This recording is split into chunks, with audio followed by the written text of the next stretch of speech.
God bless the victims, their families, and America. Thank you very much.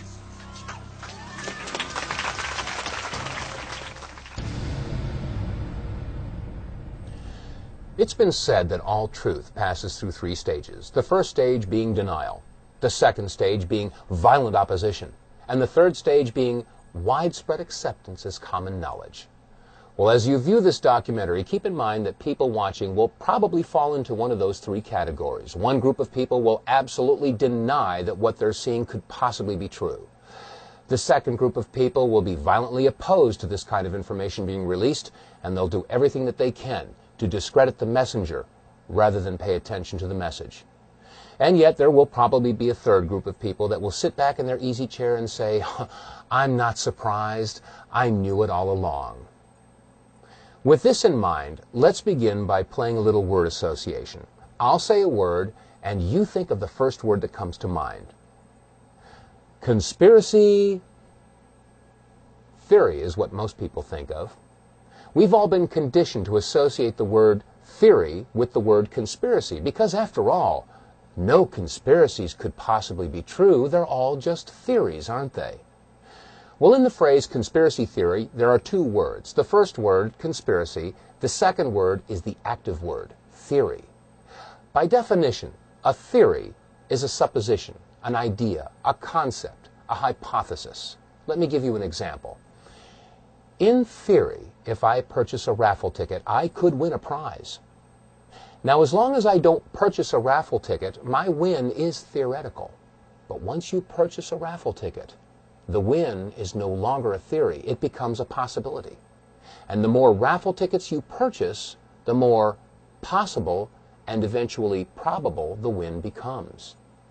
Such is the case with a conspiracy theory. As long as there is no evidence, it is a conspiracy theory. But once you have a piece of evidence, no matter how flimsy or circumstantial it may be, it becomes a possibility. And the more evidence that is gathered, the more possible and eventually probable the conspiracy is. You'll be looking at evidence in this documentary, and it will be up to you to decide if this is a conspiracy theory or indeed a conspiracy. Let us never tolerate outrageous conspiracy theories concerning the attacks of September the 11th, malicious lies that attempt to shift the blame away from the terrorists themselves, away from the guilty. On September 11th, 2001, 4 events occurred within an hour and 15 minutes of one another. The first event occurred at 8:45 Eastern Standard Time when American Airlines Flight 11 hit the North Tower of the World Trade Center. And then 18 minutes later, at 9:03 Eastern Time, United Airlines Flight 175 slammed into the South Tower of the World Trade Center. And then at 9:43, it was reported that American Airlines Flight 77 had hit the Pentagon. And then finally, at 10 o'clock Eastern Time, United Airlines Flight 93 crashed in Shanksville, Pennsylvania. Now, unless this is one incredible coincidence, is it not safe to assume that all 4 of these events are inescapably married to one another? And is it not also safe to assume that if you find one person involved or a party involved with one of these events, they're probably involved in all of them? Well, following this train of thought, since there was no credible claim of responsibility, is it not safe to assume that those involved or those parties involved or agencies or groups that were involved in the events of 9/11 would do anything that they can to obfuscate, distract, or distort or cover up any information that might lead to their discovery? And if that's true, is it not also safe to assume that if you find somebody, a group, an agency, a party that is involved in the obfuscation, distraction, distortion, or cover-up of any information involved in any of the events of 9/11, does it not indicate possible involvement and even guilt in the events of 9/11? Keep this in mind as we look at the video evidence of September 11th.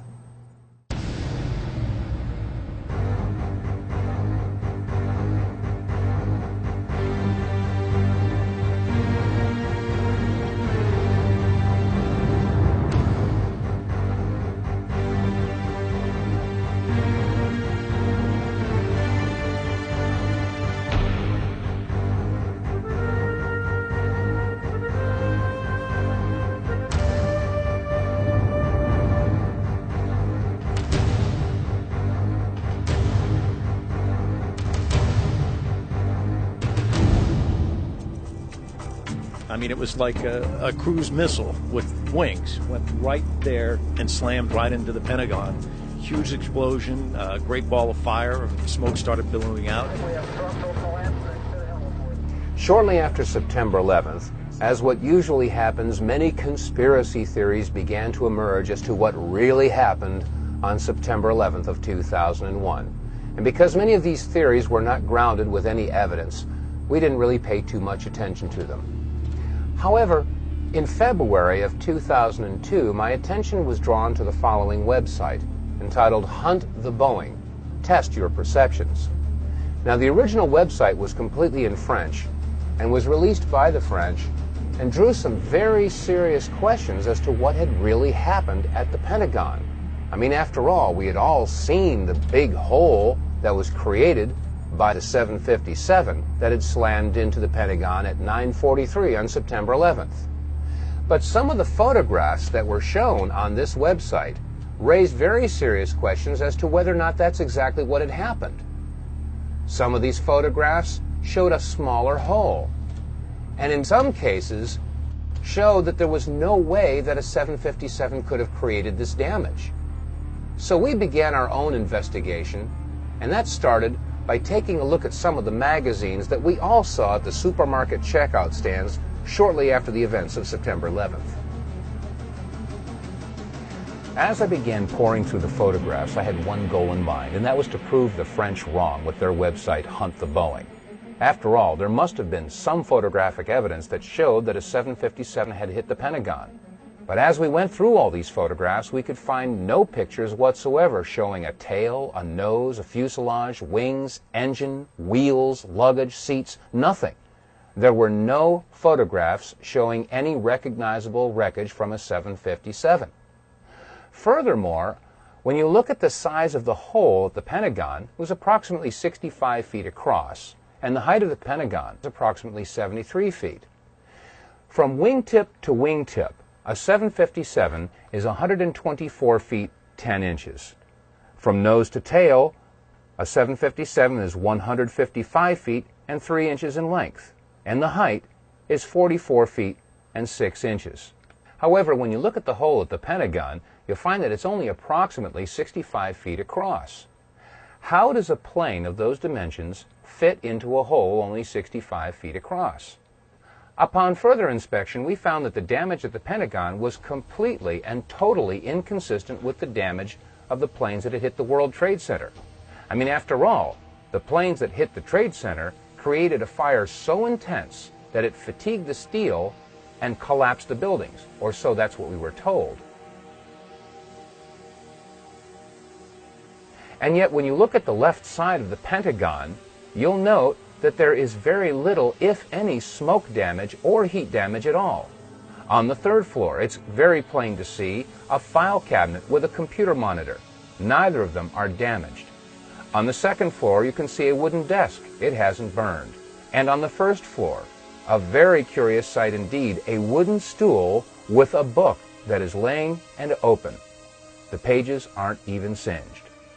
Now, each of the planes involved in the September 11th attacks had embarked upon transcontinental flights, which means that they had a majority of their fuel left over when they hit their respective targets. That means that approximately 8,600 remaining gallons of fuel would have been ignited on the 757 that had hit the Pentagon. Again, we look at the photograph and ask ourselves, is the smoke and heat damage consistent with that amount of fuel being ignited?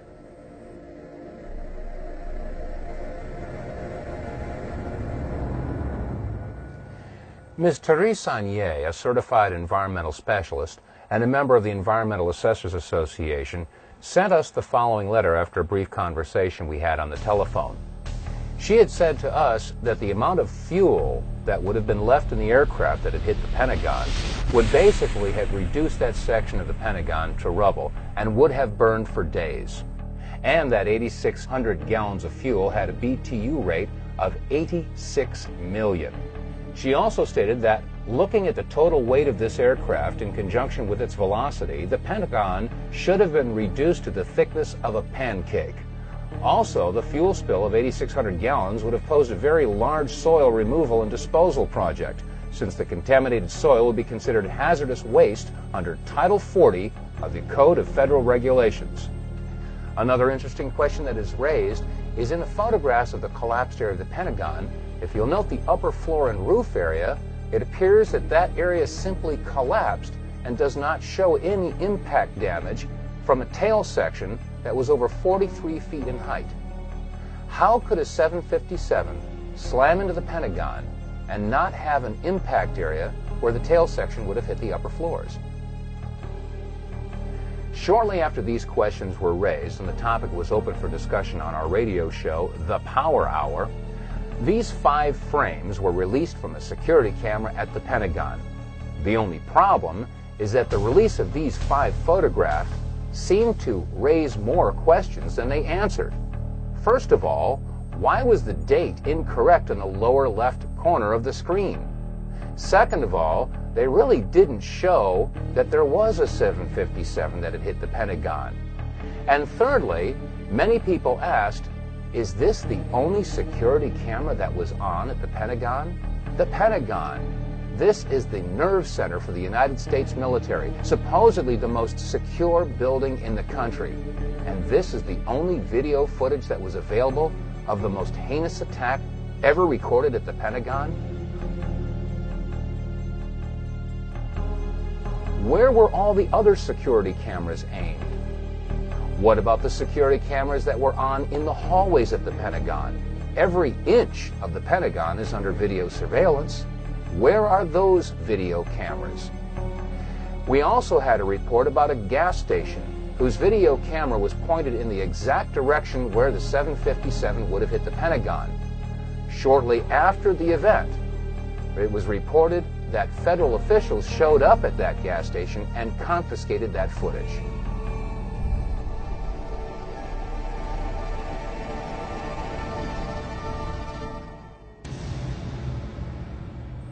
In addition to all the magazines that hit the newsstands and the supermarket checkouts, there was a flurry of book releases that hit the local bookstores and in some cases the book section of your local grocery store. One book is America Attacked, which was released by University Press of California, and it was edited by Sarah Jess, Gabriel Beck, and R. Joseph. In reference to the attack on the Pentagon, on page 194 it states, "The jet had plowed a crater 100 feet wide that ripped away the walls of all 5 stories of the building, collapsing the outermost rings which encircle the Pentagon." In this picture, we ask, do you see a crater 100 feet wide or 50 feet wide? How about in this picture or this picture? It doesn't appear that there was any crater at all. They went on to say that it had ripped away the walls of the 5 stories of the building, collapsing the outermost rings, which encircle the Pentagon. Now, there should be no question that the outer rings of the Pentagon have indeed collapsed. We've seen pictures from one angle, from another angle, and America has seen these pictures. We all assumed that that was the damage that was caused by the 757 hitting the Pentagon. But shortly after the release of the article From Deception to Revelation, we were sent some photographs that were taken apparently right after the event and before the outer walls had collapsed. When examining these photographs, we can clearly see that the area in question had not yet collapsed. In fact, there is very little evidence of a hole big enough to accommodate a 757. The hole that we do see is approximately 14 to 16 feet across. Question: how does a 757 fit into a 16-foot hole and leave no damage or wreckage on the outside of the Pentagon? These are questions that deserve serious scrutiny.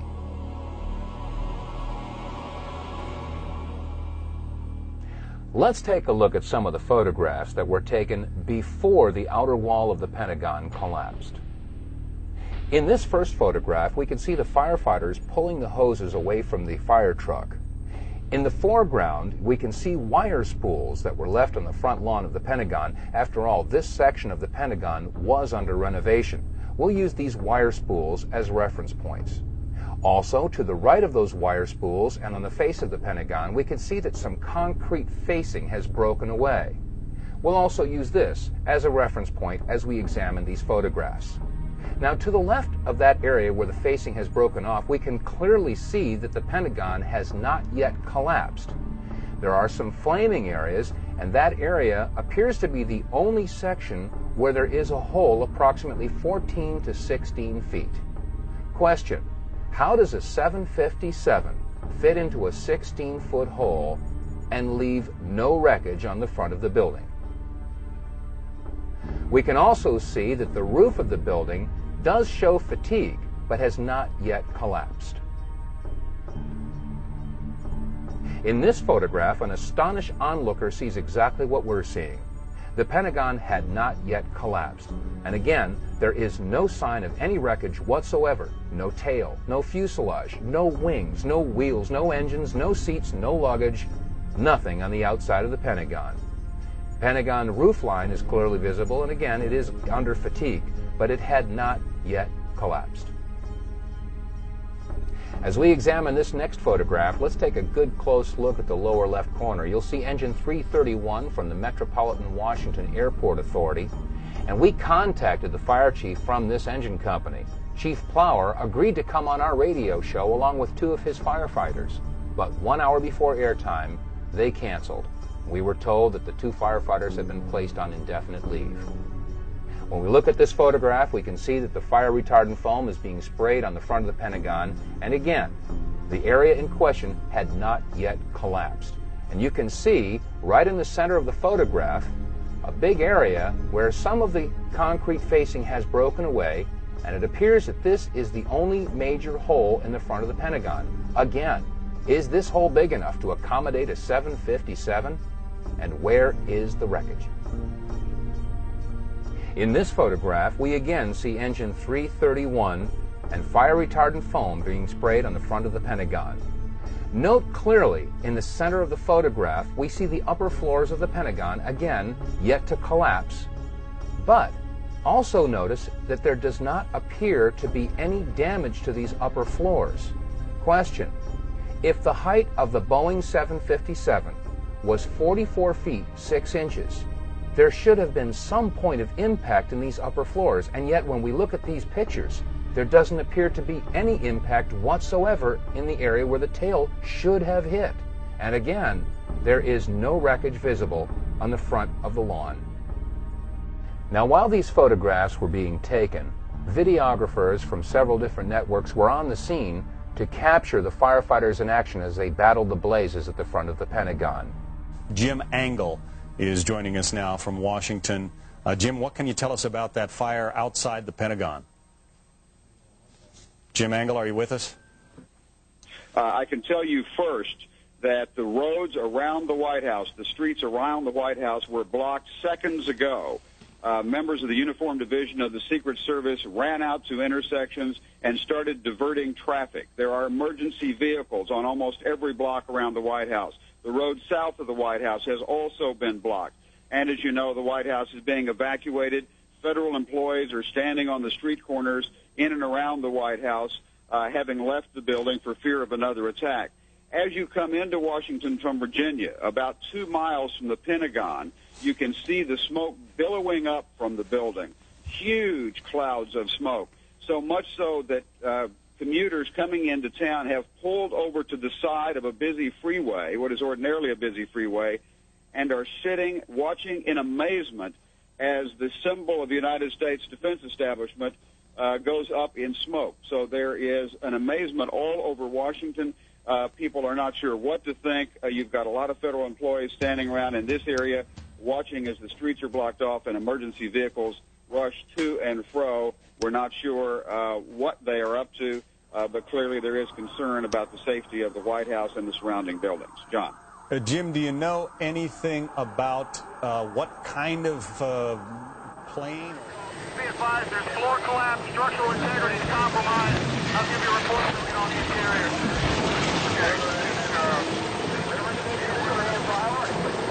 We have structural collapse.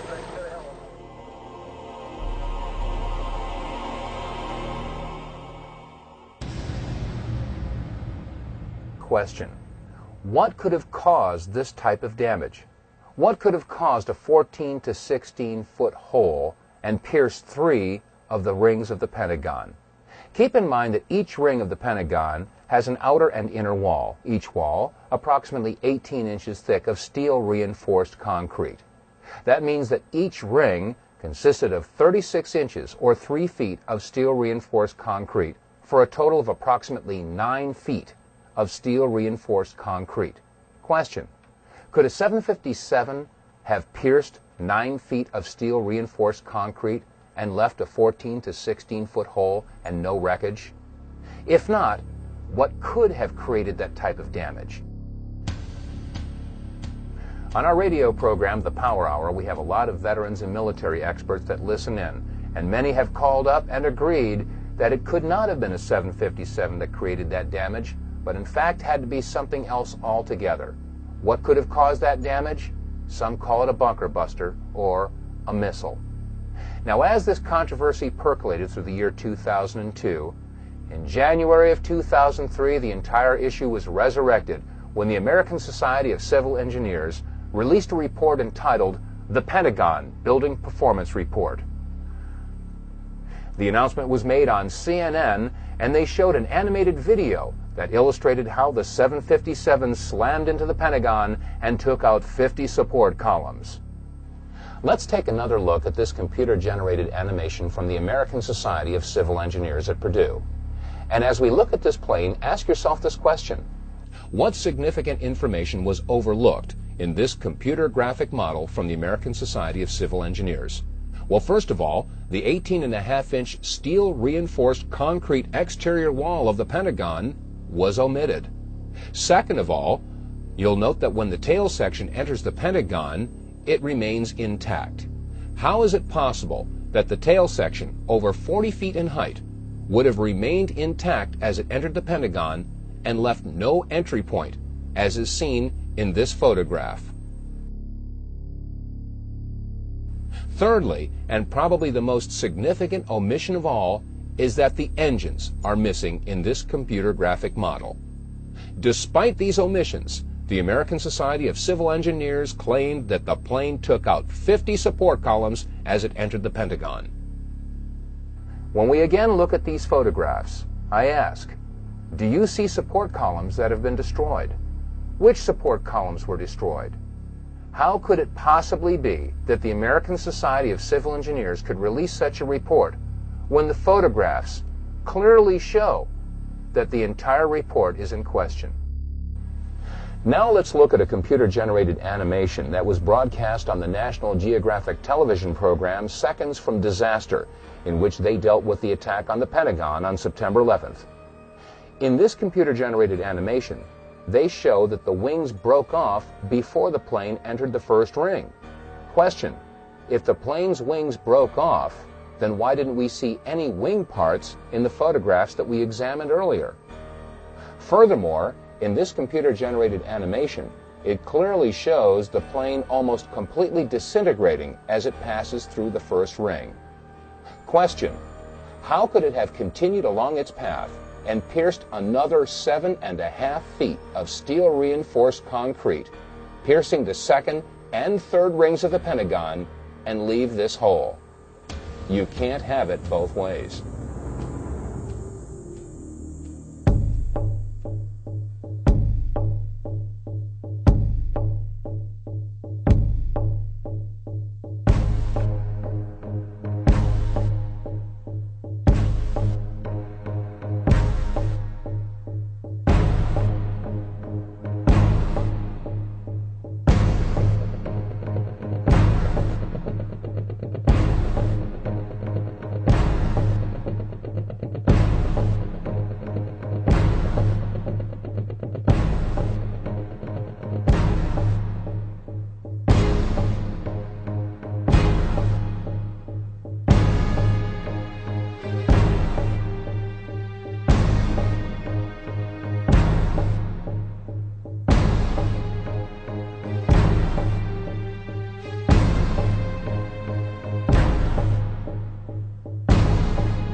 There's an old saying in Tennessee, I know it's in Texas, probably in Tennessee, that says, "Fool me once, shame on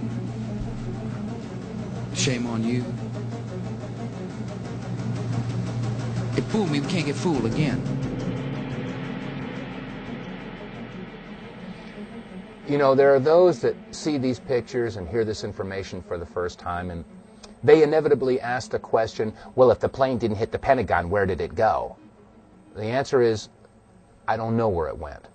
For all I know, it could be sitting in 200 feet of water in the Atlantic Ocean. But then again, I didn't say that Flight 77 hit the Pentagon. That was NBC and CBS and ABC and CNN and Fox and all the other news agencies. The question should be, if Flight 77 hit the Pentagon, then where is it? And let's keep in mind that if we do find someone, a group, or an agency that is involved in the obfuscation, distraction, distortion, or cover-up of any information about any of the events of September 11th, does that not indicate possible involvement and even guilt in the events of September 11th? Now let's move on to what happened in New York City on the morning of September 11th.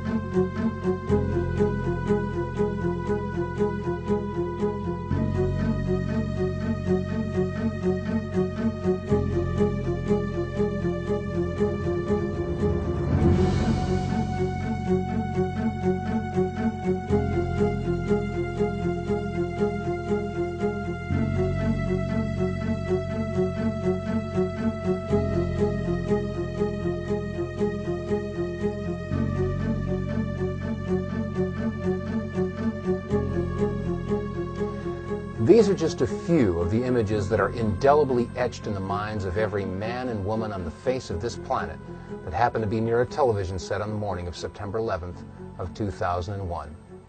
Most of us will never forget where we were and what we were doing on that day. Now, right after September 11th, many conspiracy theories began to arise to try to explain how and why the towers came down. Well, this is no different than any other major event in history, from the assassination of John F. Kennedy to his brother Robert Kennedy, and from the assassinations of Martin Luther King and John Lennon to the explosion in Oklahoma City that destroyed the Murrah Building in 1995 and the downing of TWA Flight 800. All of these were followed by conspiracy theories to try to explain these events. Well, on September 11th, there was a lot of discussion about explosions that went on around the building and in the building. Some of these reports were televised, but only once. Let's take a look at some of these reports and review what had happened on September 11th. We're being pushed out as well because there was some concern that there might be additional explosions, possibly other bombs. The entire top of the building just blew up. The second explosion and another explosion. We have a report now of a fourth explosion at the Trade Center. There has just been a huge explosion. It almost looks like one of those implosions of buildings that you see. We heard a very loud blast, an explosion. Not clear now is why this explosion took place. Do you know if it was an explosion or if it was a building collapse? To me, it sounded like an explosion. But it was a huge explosion. I saw the two buildings. I'm thinking it was a bomb because two of them. This is actually, we believe, debris from one of the planes that hit one of the towers on the World Trade Center. The FBI is here, as you can see. They had roped this area off. They were taking photographs and securing this area just prior to that huge explosion that we all heard and felt. We've just heard a virtual barrage of reports of bombs and explosions going off in and around the World Trade Center. But is there any reason to believe that some of these explosions might have been caused by something other than the planes hitting the towers? Rick Sanchez from MSNBC had this to report. Rick Sanchez has been there throughout this morning for us. Rick, tell us where you are and what the latest is. Well, I'm in that area, if you're familiar with this area of where West Broadway and Hudson come together right at Chambers. That would put us about a block and a half away from the site of where the explosion was. That area has just been evacuated because police have found what they describe as a suspicious device, and they fear that it might be something that could lead to another explosion. Obviously, there's a real sense of caution here on the part of police. I spoke with some police officials moments ago, Chris, and they told me that they have reason to believe that one of the explosions at the World Trade Center, aside from the ones that may have been caused by the impact of the plane with the building, may have been caused by a van that was parked in the building that may have had some type of explosive device in it. So their fear is that there may have been explosive device planted either in the building or in the adjacent area, and that's why they're being so cautious. In the September 24, 2001 edition of People magazine, on page 34, there was an interview with Louis Caccioli, a 51-year-old firefighter assigned with Engine 47 of Harlem, New York, and he had this to say. We were the first ones in the second tower after the plane struck. I was taking firefighters up in the elevator to the 24th floor to get in position to evacuate workers. On the last trip up, a bomb went off. We think there was bombs set in the building. Well, Louis Caccioli isn't the only firefighter that claims that there were bombs or explosives going off in and around the World Trade Center. We made it at least 2 blocks, and we started running. Floor by floor, instead of popping out. It was if they had detonated. Yeah, detonated. If they were planned to take down a building. Boom, boom, boom, boom, boom, boom, boom. All the way down. I was watching. We've heard eyewitness accounts and testimony from fire officials that indicate that there were bombs, explosives, possibly detonating charges that were utilized in the collapse of the World Trade Center buildings. Is there any reason to believe that detonating charges were utilized in the collapse of the North Tower, the South Tower, or Building 7? One firefighter did say, boom, boom, boom, boom, boom, that's how it went down. And many of the television reporters reported that as the buildings collapsed, both the North Tower and the South Tower and Building 7, they all appeared to come down just like a controlled demolition. Let's listen to a clip from Larry Silverstein. He was the lease owner of the World Trade Center as he gave an interview on PBS. I remember getting a call from the fire department commander telling me that they were not sure they were going to be able to contain the fire. And I said, you know, we've had such terrible loss of life. Maybe the smartest thing to do is pull it. And they made that decision to pull, and then we watched the building collapse. Now, we've just heard Larry Silverstein making the admission that when it came to Building 7, the decision was made to pull it, a term that is used by demolition experts in bringing a building down. But what was America and the rest of the world told as to why Building 7 came down? About an hour ago, World Trade Center Building number 7 collapsed, a 42-story building, weakened by the devastation that had occurred earlier today. We've all seen controlled demolitions on television. Office buildings, sports stadiums, all brought down by controlled charges.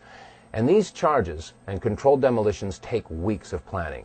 They have to bring in experts and do a structural analysis of the buildings, study which beams, which girders have to have charges placed on them. And then a team of explosive experts has to come and set the charges, wire them all together in sequence. And then, finally, after everything is clear, they let the building go, or pull it. Are we to believe that 8 hours after a surprise attack in New York City, they were able to pull Building 7? How is this possible had it not been planned in advance? And if they did have planned detonation charges in place in Building number 7, is it possible that there were charges in Building 6, or 5, or 4, or the North Tower, or the South Tower? We made it at least 2 blocks, and we started running. Floor by floor, instead of popping out. It was if they had detonated. Yeah, if they were planned to take down a building. Boom, boom, boom, boom, boom, boom, boom. All the way down. I was watching it and running.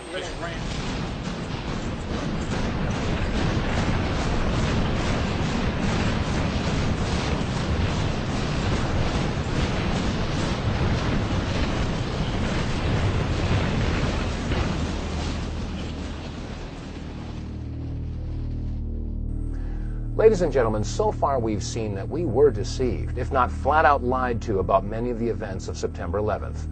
from the controversy about whether or not Flight 77 actually hit the Pentagon, to whether or not there were bombs or explosives or detonating charges utilized in any of the buildings that collapsed in the World Trade Center. And also Larry Silverstein making the admission that when it came to Building 7, they made the decision to pull it.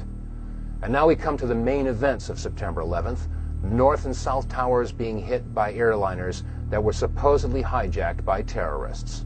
Let's take a look at some of the clips that we've all seen over and over again.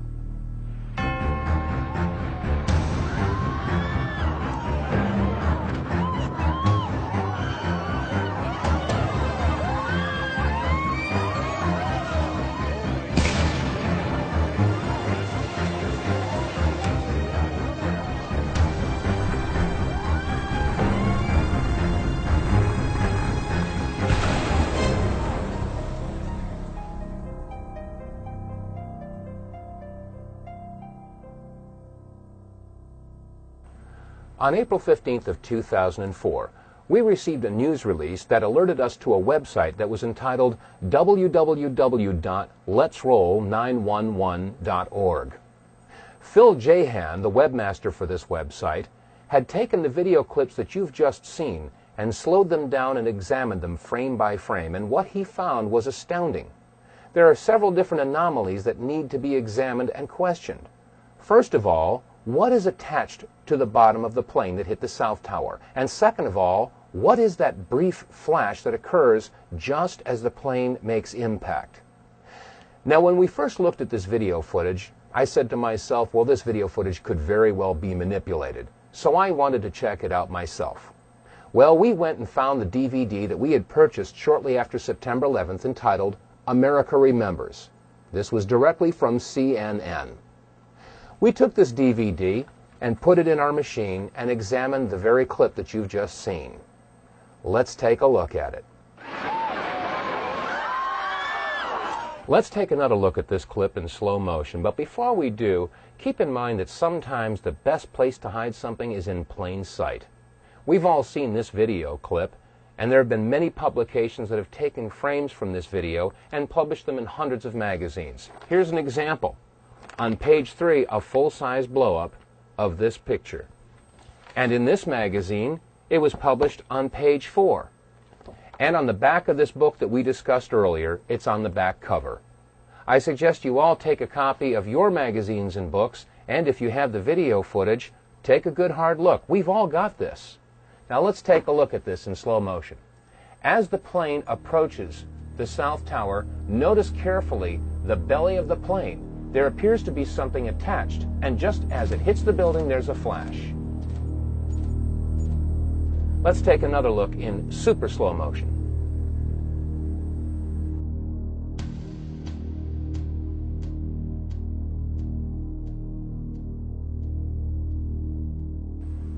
Let's look at this photograph that was taken near Ground Zero. On the right, we see the South Tower, and the smoke that's rising into the sky is emanating from the North Tower, which is completely hidden from view. On the left, just entering the field of vision of the camera, we see the plane just before it hits the South Tower. Note a couple of items here. The engine on the right wing has a shadow, and the shadow moves towards the front of the plane and off of the plane. So the anomaly that appears to be attached to the belly of this plane could not be caused by a shadow. Also note that the item that appears to be attached to the belly of this plane is on the right side. This plane has something that is not symmetrical on the bottom of the plane.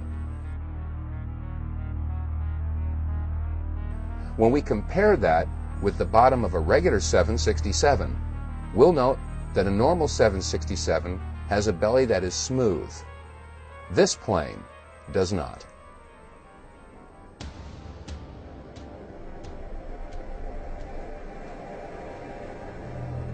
In the summer of 2003, in Barcelona, Spain, a publication by the name of La Vanguardia did an investigative report on the plane that slammed into the South Tower. After a thorough digital image analysis performed by a Spanish university, the investigators came to the conclusion that the anomaly was three-dimensional in nature and could not have been caused by shadows or reflections. Question: is it outside the realm of possibilities that an object of this size and shape could be attached to the belly of a plane of this type?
Now let's take another good hard look at this video footage. As the plane approaches, it is irrefutable that there is something attached to the bottom of this plane and a distinct flash as it makes contact. Now there are some that would say that this is a trick of light, a reflection. Well, let's keep in mind that if you hold a mirror in your hand and reflect the sun's rays, that reflection only goes where you aim that reflection. So a reflection should only be seen from one particular angle. Let's take a look at this event from another angle. And now let's take a look at it again from a third angle. And now let's take a look at it one more time from a fourth angle.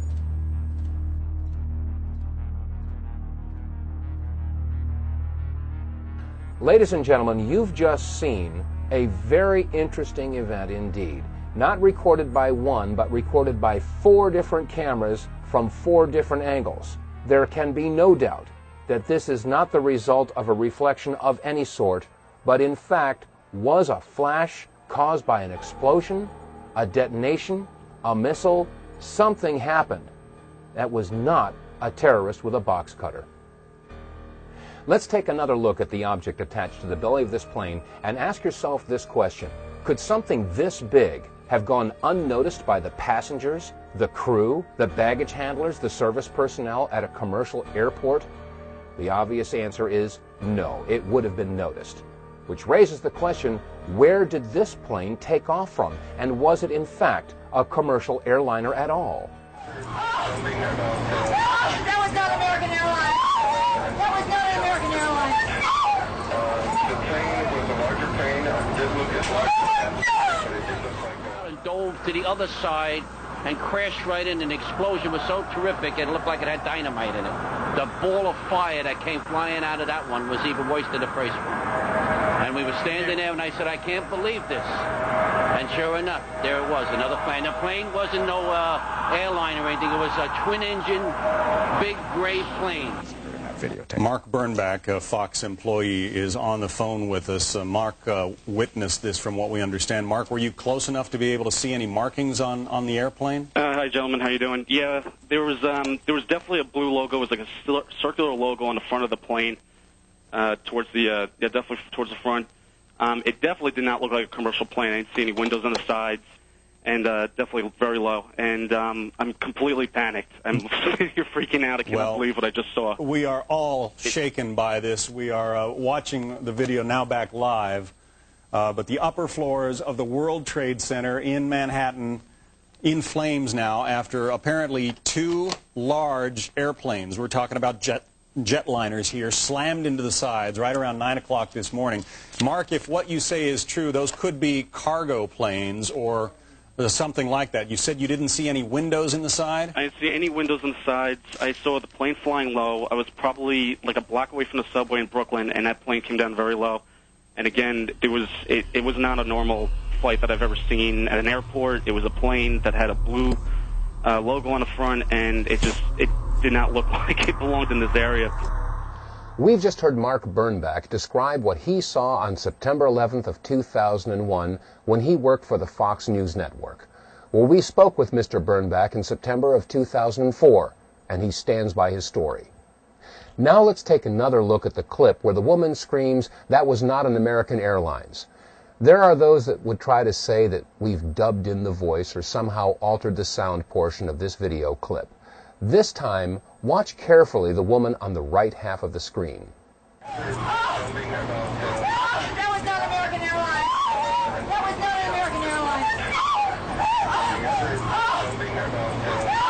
not American Airlines.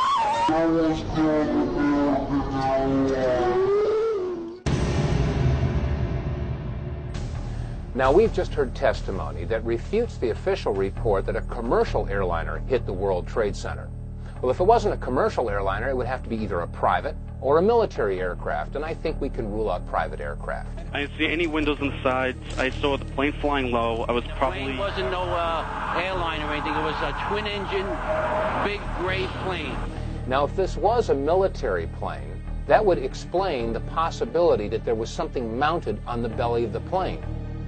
Now, Phil Jahan, webmaster of the website letsroll911.org, and many other people have postulated that this indeed was a pod of some sort mounted to the belly of the plane. Many of our listeners are ex-military and have agreed that this is a distinct possibility.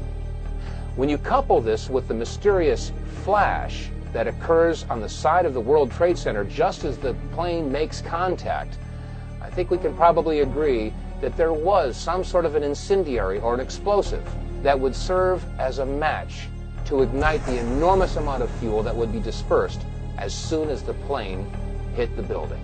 Let's take another look at this one clip, and you'll notice that the flash is a separate event than the contact of the fuselage as it hits the building. Some folks have stated that the flash was a result of the fuselage making contact with the Trade Center building. But as you can see, the flash is indeed to the right of the fuselage, and in fact, as the fuselage makes contact with the World Trade Tower, you can see a reflection of the flash in the fuselage, which further supports the contention that these are two separate events. Admittedly, what we've seen so far in this presentation is disturbing to say the least. To find that we were not necessarily told the truth about what happened at the Pentagon on September 11th, and now, according to the clips that you've just seen and the testimony that you've just heard, there was a whole lot more to the story when Flight 175 hit the South Tower. Well, I needed more information. I needed more evidence that showed that there was something else going on September 11th. And the only way to get more information was to go to the first plane, Flight 11, the American airliner that hit the North Tower. The French filmmakers, the Laden brothers, were in New York City doing a documentary about the New York City firefighters. And this clip is the only known footage of the first plane hitting the first tower.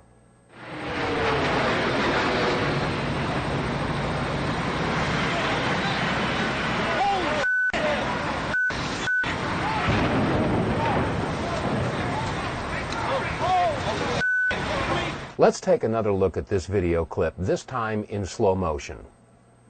You'll notice that as the plane approaches the tower, first of all, we're too far away to get a clear shot in any detail of the plane. So therefore, it's hard to make out whether or not there was anything attached to the bottom of this plane, as was the case with Flight 175. However, there is another similarity. Just as the plane makes impact, there is a flash. Let's look at it again, and keep in mind that as we watch this plane make impact, this flash occurs just before the plane crashes into the North Tower. This time, as we watch this clip, note the shadow rising from the lower right of the Trade Center tower, and keep in mind that the shadow won't reach the impact point before the plane and vice versa. This is very important because the flash occurs before the shadow and the plane meet. This time, let's look at this clip in reverse. You'll notice that as the plane slowly backs out of the North Tower, it is clear of the tower, and then the flash occurs, indicating that the flash occurred before the plane made impact on the North Tower. One more time, this video clip showing the flash as the plane hit the North Tower.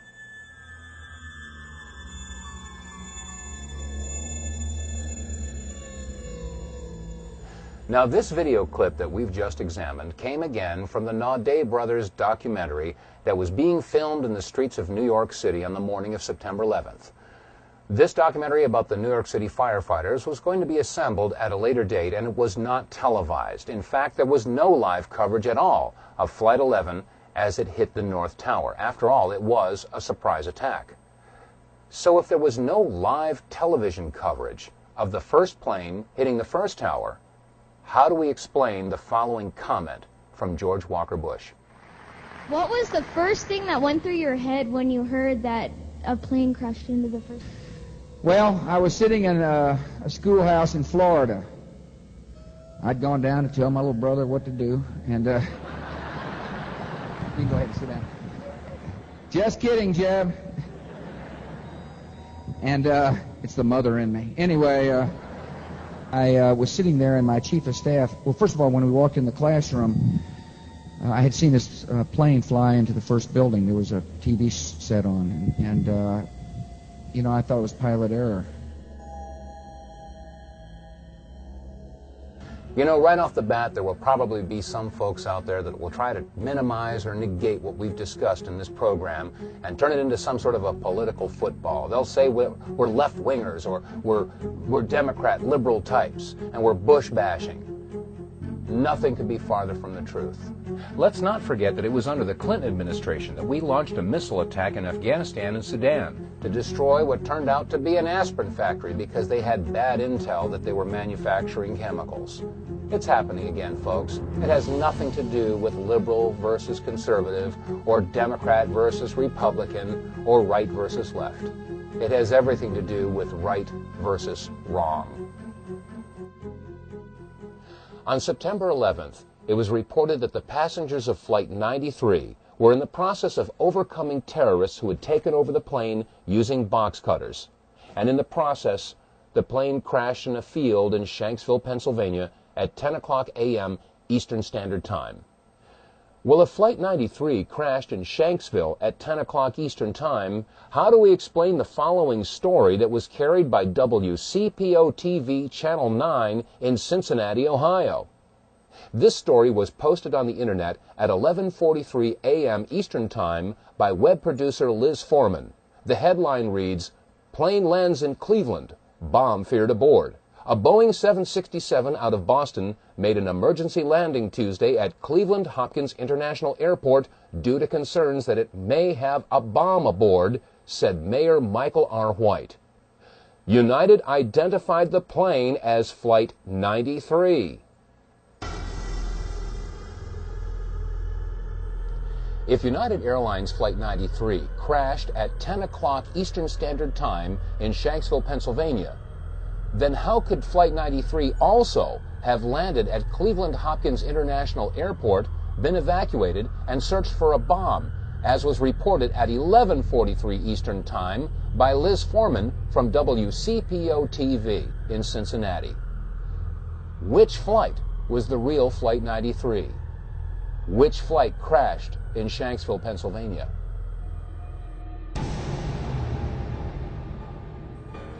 And now we come to the $10,000 question. How is it possible that in the sleepy town of Versailles, Missouri, in a little production studio, we can do an in-depth analysis and a slow-motion expose of video footage that's been at the fingertips of every major news network all this time? How is it possible that they can show you slow-motion video of car crashes and basketball games, and they can do frame-by-frame analysis of major events in history like the JFK assassination, and yet they haven't seen fit to show you one slow-motion picture of these planes hitting the towers? Why is it that shortly after September 11th, it was decided that it would be too painful for America to see these videos anymore, and so they decided to stop showing them? Maybe now we know why they stopped showing these videos. And maybe we should have nothing but contempt for the mainstream networks for withholding this information. After all, if you become aware of a lie and you do nothing to expose the lie, you then become part of the lie. Has this ever happened before in American history? Have the mainstream media networks ever suppressed information in regard to terrorist attacks in this country? Appears to be the Oklahoma County Bomb Squad. It's their bomb disposal unit, essentially, is what it is, and it is what they would use to, if the report that we gave you just a few moments ago turns out to be correct, that they have found a second explosive device of some kind inside this building, they'll back that trailer down there, and the bomb squad folks will go in, and they will use that trailer. You see the bucket on the back there, sort of, this is how they would transport the explosive device away from this populated area to try to do something with it. Confirmed through federal authorities that a second bomb has been found inside that federal building in Oklahoma City. It was an explosion at 9 o'clock this morning that did that damage you're looking at right there, blowing off the entire north face of that building.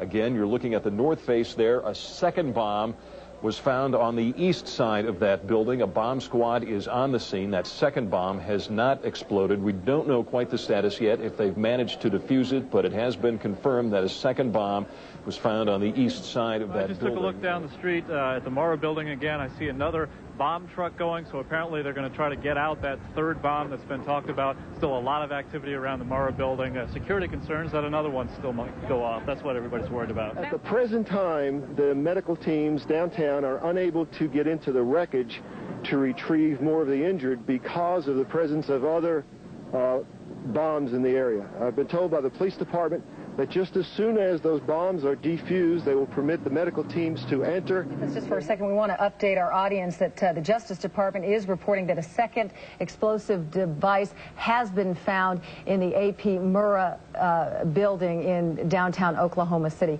Mike, you're still with us, aren't you? Yes, I am, and I might tell you in addition to that, in fact, what we were told at the scene a few minutes ago was that, in fact, 2 different explosive devices were found in addition to the one that went off. So a total of 3, A total of 3, and of course then there was mass confusion whenever there were hundreds of spectators in the area, and when they heard that there were other bombs in the building, people were running from the area in the opposite direction as fast as they could. Utter devastation that one explosion caused, because here's now what we are starting to learn about the succession, or what someone obviously hoped would be a succession of explosions. The first bomb that was in the federal building did go off. It did the damage that you see right there.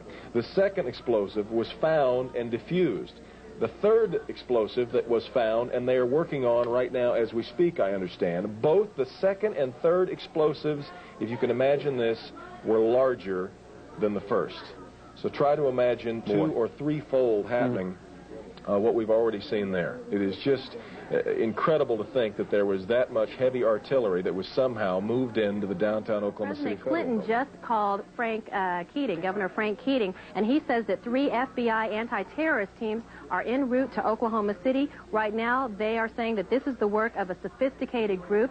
This is a very sophisticated device, and it has to have been done by an explosives expert. Obviously, we talk about the second bomb that was found. Devin told us earlier, we got information that the second and third bomb were bigger than the one that was detonated. 1,200 pounds of explosives in that first one that went off. The second and third devices that were found were actually larger than that. So you can undetonated bombs that were found that were bigger than the device that exploded. And if this other one that they're looking at now turns out to be something, it appears that it was meant for this building to come down, to be leveled, because of the amount of power that could have gone off.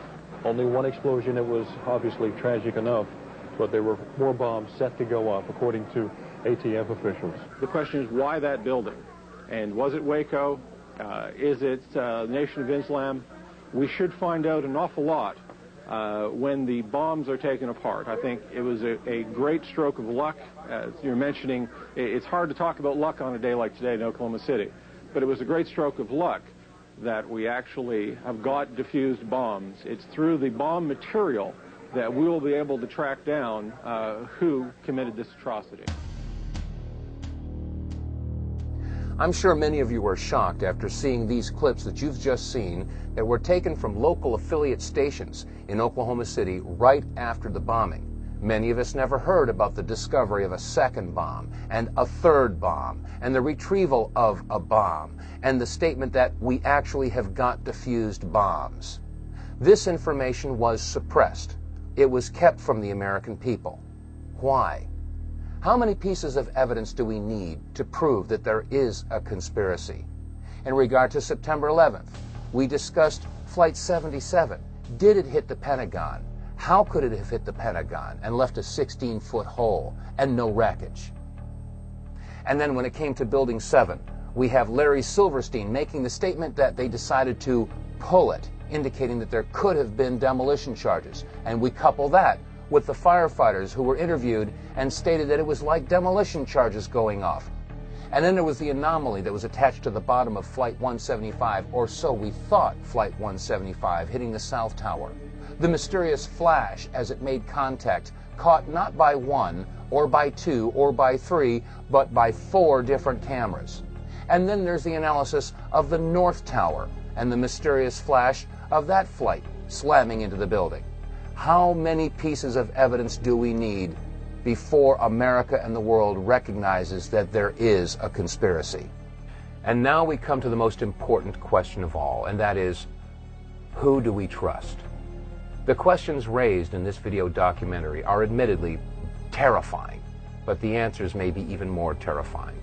We offer an open hand and not a clenched fist to every man and woman that serves in uniform, whether it be law enforcement or military. You've all taken an oath to protect and serve, or to support and defend the Constitution from all enemies, foreign and domestic. And you are going to be charged with the responsibility of protecting the American people, the Declaration of Independence, the Bill of Rights, the Constitution. Our way of life is in jeopardy, and you will be charged with the responsibility of defending our way of life and the people of this country. The biggest challenge before you right now is, who is the enemy? There are those that would ask the question, why would our government be involved in such a horrendous act of terrorism? Or what would the motive possibly be? Well, let's remember a couple of things. First of all, it's been said that those that forget their history are destined to repeat it. And it's also been said that history was written by those that hanged the heroes. We're now just finding out, and it's becoming common knowledge, that the attack on Pearl Harbor wasn't the surprise attack we were all told it was. In fact, the powers that be knew days ahead of time that the attack was pending. And then there's the Northwoods documents that were released in 1961, in which the Joint Chiefs spelled out plans to attack their own ships, sink battleships, let off bombs, and have terrorist attacks here in the United States to instill patriotism and raise anger against the communists so that we could find an entry into the Cold War. We all know that war makes money. And the events at Pearl Harbor and the very existence of the Northwoods documents should represent a mindset and a clear intent of the powers that be to involve themselves in clandestine operations and to sacrifice the lives of our men and women in uniform and civilians as well, as long as it will legitimize their involvement in some sort of a military conflict. Let's look at the world situation today. The United States is the only remaining world superpower. Russia is our best friend now, or so we're told, and China is our biggest trading partner. Simply ask Walmart or Dollar General or any other major retailer where most of the goods are manufactured in China. Well, if there is no world superpower boogeyman or enemy to be watching over, well then what better enemy to have than a nameless, faceless enemy without a country that can strike at will in any corner of the globe? The war on terror. A war that, as Dick Cheney has said, could last for decades. Yes, war means money. And defense contracting is the largest industry in the country, if not the world. Billions, if not trillions of dollars are awarded to defense contractors every year. And they'll manufacture $75 hammers or $600 toilet seats, grossly overcharging the American taxpayer. Where does all this extra money go? And now we have to ask the question, how do defense contractors guarantee job security and profitability? And the common sense answer is to guarantee that there is war. Well, you might ask, why doesn't the mainstream media tell us about this? Why hasn't Tom Brokaw or NBC News told us? Well, as an example, NBC is owned by General Electric. General Electric is one of the top 10 defense contractors. Keeping this information in mind, it should be easy to understand how and why the United States would create an Osama bin Laden. Osama bin Laden was a CIA asset. He was trained by and funded by the CIA. He was put into power by the CIA, and he had substantial financial ties to the current administration. Saddam Hussein was also supported by the United States government. He was given agricultural credits, which he then used to purchase illegal chemical and biological weapons, according to Senator Donald Riegel's report. Question: is it not outside the realm of possibilities that the United States would create a boogeyman, create an Osama bin Laden or a Taliban or an Al-Qaeda, on which they could place the blame of the events of September 11th and other yet-to-occur terrorist acts?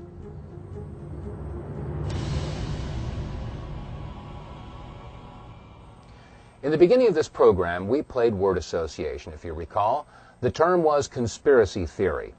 Now, you've seen enough evidence in this presentation to know that we are dealing now with a conspiracy. There is plenty of evidence to support it. The conspiracy theory, in fact, is the idea that Osama bin Laden had something to do with the attacks of September 11th. Let's not forget that on September 23rd of 2001, Condoleezza Rice, National Security Advisor, had stated that they had evidence that linked bin Laden with the terrorist attacks and that they would release that evidence in due time. Well, America and the world are still waiting for that evidence. And in that time since September 11th, we've launched not one, but two wars in Afghanistan and Iraq based upon no evidence or a conspiracy theory. Our war is against evil, not against Islam. We don't hold any religion accountable. We're fighting evil. What we've seen on this video should give us all cause to stop and rethink everything that we've been told about September 11th. The media and our government have relentlessly pounded into Americans' minds that it was terrorists wielding box cutters that were responsible for the attacks in America on September 11th. And now, after seeing this video footage, we realize that it couldn't possibly have been a terrorist in a box cutter that would have created the flashes on both the North and South Tower. Nor could it have been a terrorist with a box cutter that had that attachment to the bottom of Flight 175. There is one truth that's come out of this, though, and that is that there is a war on freedom.